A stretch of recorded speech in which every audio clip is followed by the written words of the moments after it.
Hey everyone, welcome back to Real Management Talk with LJ and Jocelyn. Now, as you know, we originally started this podcast because we've had conversations for years around the things that we do together or that we do separately in business and about our experiences. And we decided that we should share that with the world. So that's how this podcast started. And we're really happy to be back again with you this week.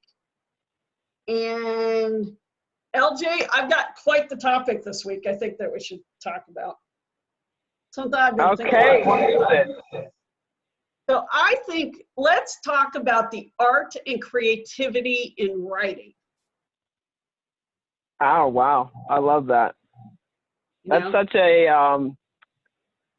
a deep conversation, I think, to have. So right on time. It is, right? Because when I think about writing grant applications, proposals, contract proposals to other people, but in particular, stuff that deals with revenue generation, fundraising, that type of thing, to me, it's not only an art, but it's extremely creative. And not in a bad way, like creative, like, hey, let's just take a bunch of stuff in and make stuff up so we get money, right? I mean, I don't mean that way, but there's a lot of creativity to it. Do you agree? There's a whole heck of a lot of creativity. And it's like you said, it's not creativity from the perspective of just sort of like, tossing a bunch of stuff at the wall and seeing what sticks. It's more so maybe we haven't done a good job of articulating just how exceptional our teams are, or maybe it's an opportunity for us to do a better job of explaining to the public the true contributions that our board of directors makes to our organization's success, right? And just thinking about being creative in a sense of understanding the zeitgeist, like understand what's happening.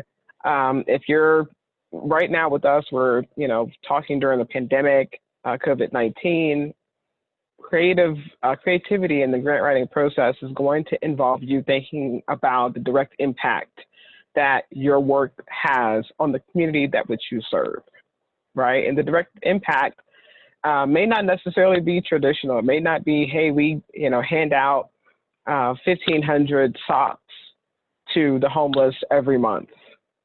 Maybe it's we make our services accessible online to more than 2,000 individuals within this particular zip code in our city or in our metropolitan statistical area, right? It's thinking creatively about how you can better tell your story so that, you're not just submitting these very mundane and normal and common grant proposals that are not really going to stick out in comparison to other organizations that are competing for the same dollars, right? And so there's the narrative process that needs to be creative nowadays, especially, but there's also the financial piece of this that needs to be rather creative as well, right?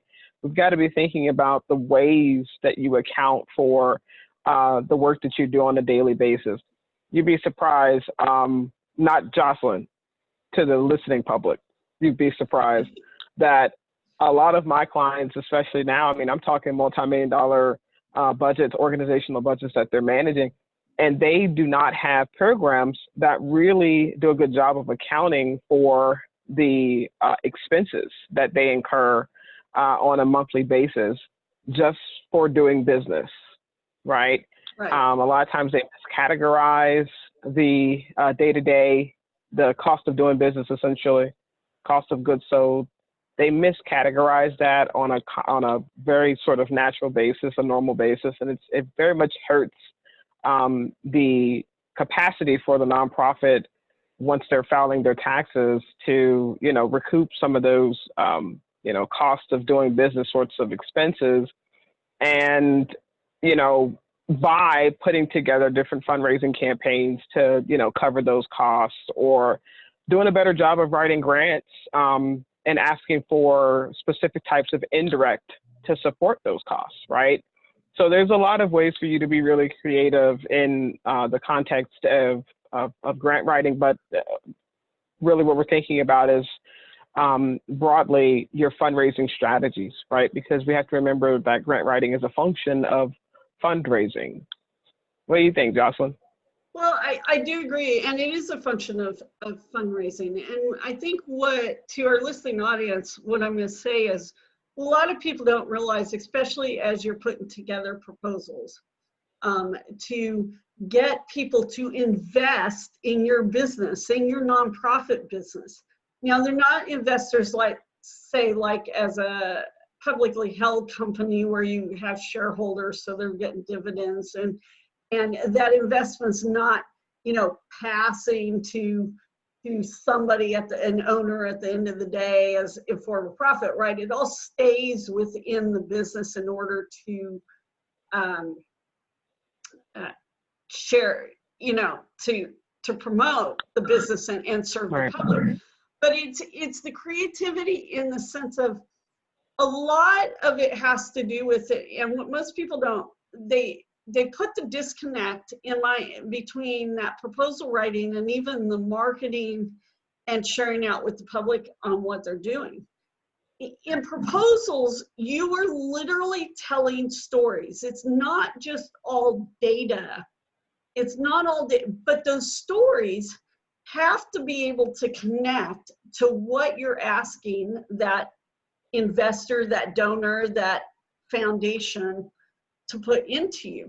And so to your point, if you can't tell the story about how the indirect cost in particular, and for our listening audience who might not be totally familiar with that term, indirect is typically your overhead type things. So it would be your leadership of your organization, your accounting functions, even your fundraising functions, things that are not direct programming related. But if you're not getting that in there, you're not saying, look, we really do have to have that 15-passenger van in order to get the kids from school every day over to, say, your Boys and Girls Club, over to, the Boys and Girls Club. And here's why, otherwise, and explaining in story, and also, explaining in story what your average client is. Now, there are some things that we know, and so, sometimes I can say from personal experience, creativity is, I worked for some organizations that, because of privacy laws and like that, because it's mental health, substance abuse, and there's extreme privacy laws and HIPAA and all kinds of stuff that there's some laws that are even stronger than HIPAA, believe it or not. And so when you're actually writing about clients and you're telling client stories, you do have to do a type of composite so that you're not accidentally disclosing somebody's name, birthday, age, gender, all of that. But so you do get creative in the sense of you have to think about, okay, I'm writing a real person, but it's a fictional composite that represents all the real people that we solve and how that, or not solve, all the real people that we serve and how that relates back to our story as an organization. But better yet than that, since I have held the position not only of executive director, but of development director as well, as head of development, those stories that get created a lot of times to explain to a potential funder why they should support us are the same stories that also get used for the public overall for marketing purposes, for attracting volunteers, to show success in annual reports. So there's so many different ways that's why the art and creativity in writing and how it applies to the nonprofit field is so very important. It's not just this kind of blank one for all writing, to me anyways. So that's how I. I agree with you 100%. And like, I know we got to get off soon, but I just wanted to, you made such an excellent point, which was we have to be really cognizant of the fact of the reading audience or the listening audience or the viewing audience. We have to be really cognizant of who the audience is, but we also have to be really cognizant of the sorts of stories that we're sharing. And I see it all the time with these different nonprofits, especially those nonprofits in healthcare spaces. You know, when they're trying to create these fictional characters and the composites they put together, they end up really spewing a lot of trauma porn, right? And, you know, for those who may not be familiar with trauma porn, what we're talking about is when you see these organizations or really entities in general who are serving someone or some people, and they're serving them really in a way that is not necessarily, it's not really ethical, because they're taking pictures, you know, like they're feeding the homeless, for example, and instead of just, you know, feeding, you know, however you're feeding, they're there, you know, passing off a box of goodies, you know, and taking a picture of this person at their lowest point, you know, and posting it on Facebook, and then having a nice little, you know, story that they put up to talk about how great they are and how awesome of a person that they are, because they're doing, you know, what they would like to say is the Lord's work. But there's a lot of, you see a lot of that happen on a pretty consistent basis. And it's really important for us as leaders of nonprofits to remember that it's really our job, outside of our mission and vision, it's really our job to ensure the integrity of the work that we're doing and the process, right? Like, we have to have ethics in everything that we do. And it's just not ethical to take someone at their lowest point, or even if they're just at their vulnerable points, they're coming to you for help, they're coming to you for a service, they're coming to you for a resource. Don't subject them to being re-traumatized. And I think that's what we see with nonprofits, is they re-traumatize a lot of the people that they are supposed to be serving. And we have to begin to be cognizant of that, to call it out so that it doesn't continue to happen. And make sure that we are doing a better job of empowering participants to know that you're not going to be denied service or resource because you're refusing to participate in this trauma porn, you know, that this organization is trying to force you into, or even entice you into. And the other part of it too is telling the program participants that, you know, we know you may love the organization. A lot of my clients, they're participants that they're subjecting to trauma porn. They will sing the praises of the organization, the leadership, all day, all night. And if you say anything wrong about them, you know, they're going to come and find you and cuss you out. Okay. Mm-hmm. That's awesome. We're not telling you that you can't be a cheerleader. We're not saying that you shouldn't appreciate the organization and the leadership. You should, but you have rights. And just because you're, you know, there to get help does not mean that you forfeit any bit of your dignity or any bit of your personhood or any bit of your liberty or any bit of your freedom or any bit of your voice, right? You still have a voice. And if you don't consent fully to something or just need some time to think about it, be okay with saying, let me think about it. You know, if just saying flat out no is too hard for you, then just say, let me think about it. You know what I mean? And that's one of the things I want a lot of our leaders that are listening to really be sensitive to. I think we've gotten so desensitized because of COVID-19. Everyone's online, and you see screenshots of people on Zoom meetings, and you see, you know, screenshots of people doing all types of web conferencing all the time. And so, you know, you kind of just, okay, it's the new norm. But remember that you still need to ask people's consent. You still need to be sensitive to the fact that some people, even though they're on that meeting with you, they do still want their privacy retained. So we just need to be very cognizant of privacy. We need to be very cognizant of not perpetuating re-traumatization of people that have already been traumatized and are coming to us at the most vulnerable, times. Well, and that is absolutely true. I know for me, even in my creativity, in writing, I've always held a rule that you try to do composite, even when you're telling stories and you're trying to say this is who you help. And that the only time that you truly, truly share somebody's direct story is if they flat out give them permission. And a lot of times, especially these days, they've decided to be on camera and share their story,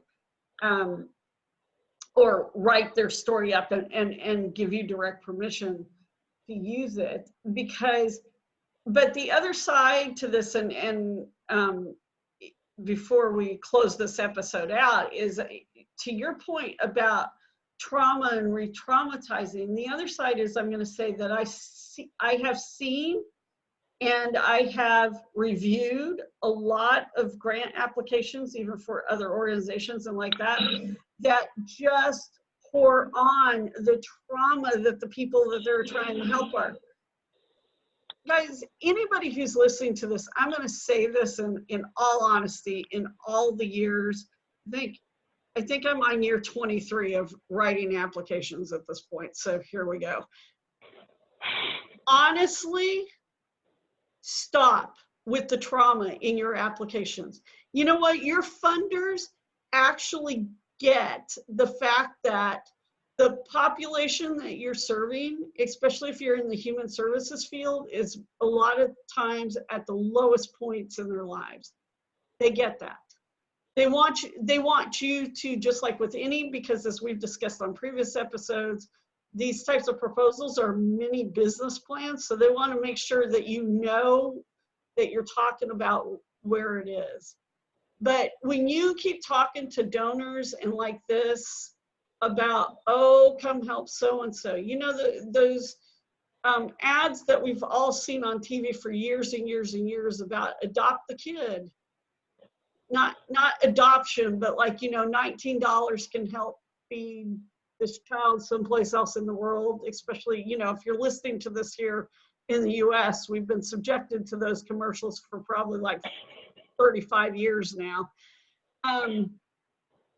The problem with it at this point is we're all desensitized to it, literally.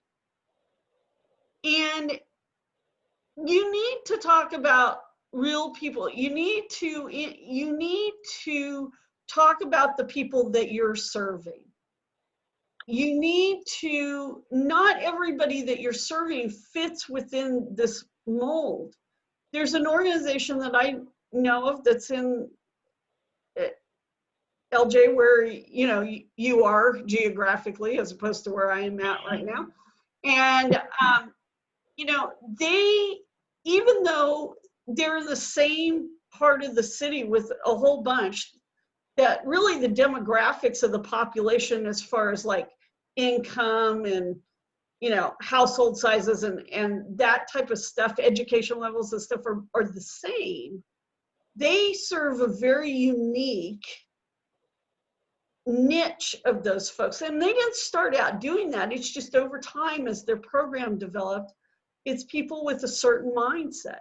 It's people who are like, you know what, the bottom has fallen out, but we're going to get back up and we're going to keep going.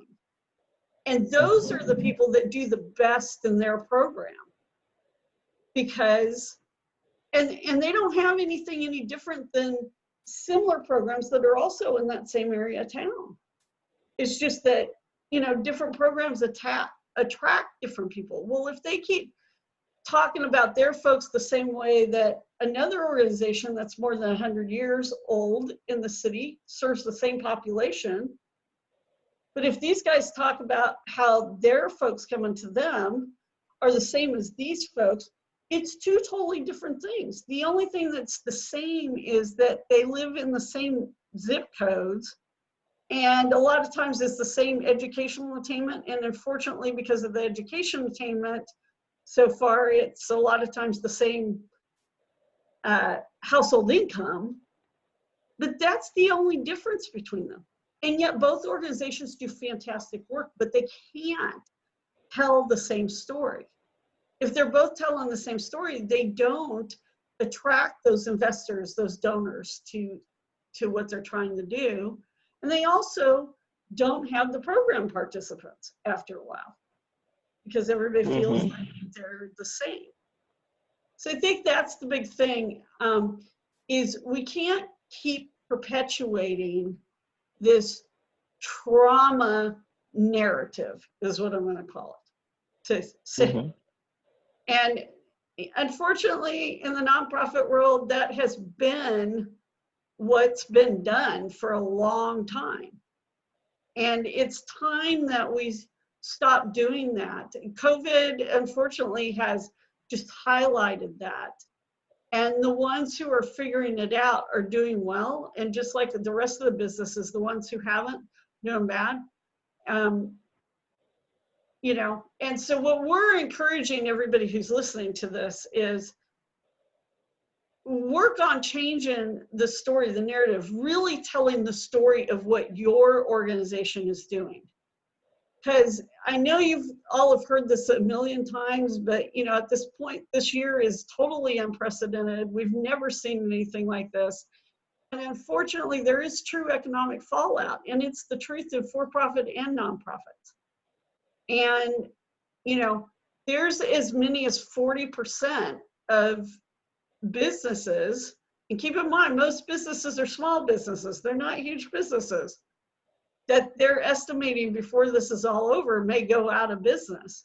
So one of the ways, especially in the nonprofit world, is really start looking at who you serve, what your story is, what the story's been of your organization as a whole. What's the story of the people that you're serving? What's the story of the people that are leading? What's the story of your numbers? And that's where the art and creativity in writing comes in being able to powerfully tell that story. Exceptional. And with that, we are ready to get out of here. Thanks for your time, folks. Thank you guys for your time. We will catch you on our next episode. Just remember to look for us at noon Central Time on Wednesdays on both YouTube and wherever you listen to your podcast. We are available on all major podcasting services. Bye all.